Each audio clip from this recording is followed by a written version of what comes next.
सेवा नमस्ते good morning सबैजनालाई। आज चाहिँ हामीहरू घुम्न आएका छौँ यहाँ माथि डाँडामा।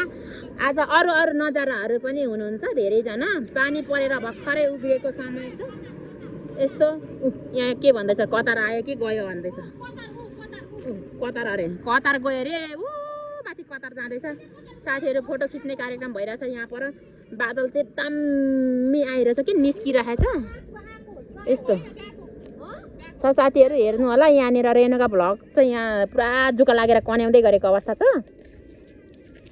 हाम्रो हात भाँचे ल दिदी यहाँ आउनुहुन्छ, सालै पछि एउटा हात भाँचिन्छ ल।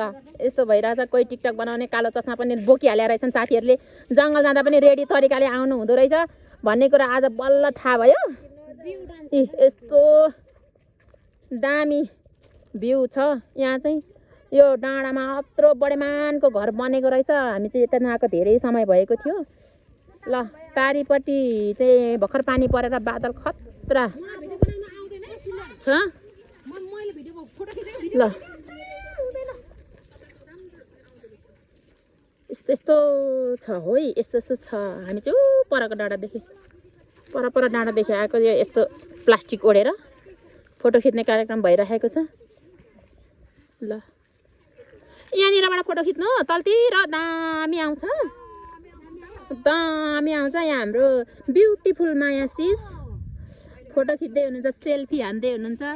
तलतिर हेर्नुभयो भने चाहिँ काठमाडौँ ललितपुर भक्तपुर देख्न सक्नुहुन्छ। यस्तो रमाइलो छ साथीहरू। हाम्रो सुब्दार्नी ऊ पर छ। ऐ सुब्दार्नीको पुरा ऱ्याङ्कर खोलेर एक्सन देखाउँदै। यताबाट खिच्नु त्यो रुखले डिस्टर्ब गर्छ।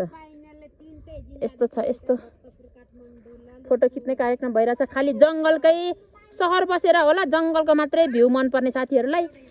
तर पनि मलाई चाहिँ माथि बसेर तलतिर हेर्न एकदम मनपर्छ भनेर भन्न चाहन्छु। आजको भिडियो चाहिँ यस्तै छ साथीहरू। हेरेर लाइक कमेन्ट गर्नु होला, अनि सेयर पनि गर्नु, सब्सक्राइब पनि गरिदिनु है त भनेर भन्न चाहन्छु। यस्तो गाउँमा चाहिँ यस्तो मकै खतरा फलेको छ नि साथीहरू। के अरे मकै चाहिँ फलेको छैन, पलाएको छ। फलेको भन्न आएछ।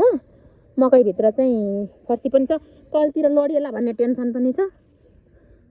भिरमा चाहिँ यसरी गट्टा के भन्छ फर्सी गट्टा पनि फलेको छ। तर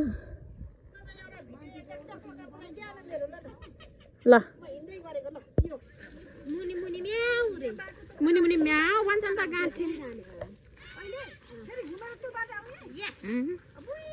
त्यही भन्छ माथि माथि डाँडैमा आकाशैमा पानी। हाम्रो साथीहरू चाहिँ यतातिर लो कोही त टिकटकै बनाइसकेको छैन। लु त भुइँ नै सोरेर आयो त। आउँछ नि कति बाइक लिएर मान्छेहरू। यस्तो छ साथीहरू। हाम्रो साथीहरू टिकटक बनाएर सिद्ध्याएनन् कहिले पनि। मलाई चाहिँ अल्छी लाग्छ टिकटक बनाउन, त्यही भएर हिँडी यसरी। हाम्रो बाटो चाहिँ यस्तो छ जानुपर्ने जिन्दगानीमा। हामी हिँड्ने बाटो यस्तो। फोटोलाई के अरे भिडियोलाई हेरेर चाहिँ इन्जोय गर्नु होला भन्न चाहन्छु। Thank you so much. अर्को भिडियोमा फेरि भेटौँ। Tata bye by.